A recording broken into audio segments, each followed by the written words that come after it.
highest-ranking Republican woman in Congress will give her party's official response to the president. The speech from Congresswoman Cathy McMorris Rodgers is all part of a GOP effort to win over female voters. Nancy Cordes is on Capitol Hill. What to expect, Nancy? Good morning to you.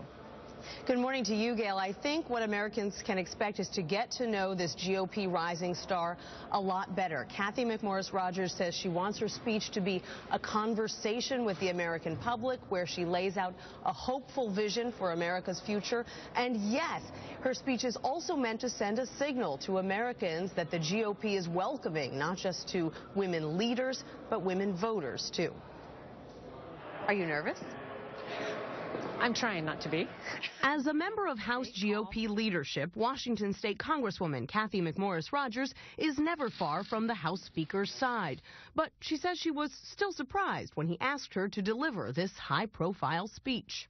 I was totally caught off guard. It was not anything I ever anticipated, and I immediately thought it would be a tremendous honor to do so. Why do you think he asked you?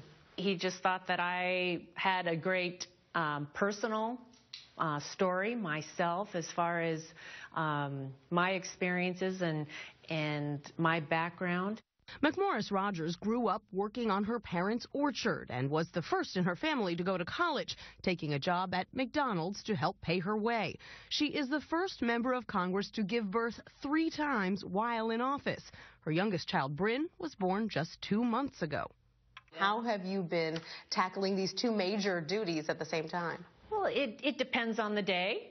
Some days I handle it better than other days. Her oldest child, Cole, has Down syndrome, which she says gave her a new purpose.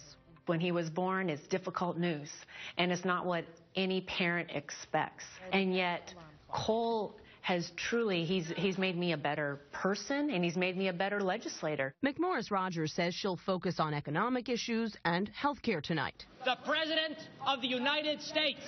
Following the presidential and circumstance of a State of the Union speech can be tough, as Florida Senator Marco Rubio learned last year. Than false choices like the one the president laid out tonight. The choice isn't just between big government or big business. That's probably the most common advice I get. Drink lots of water. Yeah, make sure I'm getting hydrated, right? 2 other Republicans are giving their own addresses to the president's State of the Union address tonight. They are Senators Rand Paul and Mike Lee. GOP leaders don't love it when this happens. They think that it muddies the party's message. And Cathy McMorris Rodgers told me that her speech should be considered the one true Republican response. Gail, Nora, Charlie? All right, got it. Thank you, Nancy Cordes. CBS News coverage of the State of the Union address and the Republican response begins tonight at 9 Eastern, 8 o'clock Central.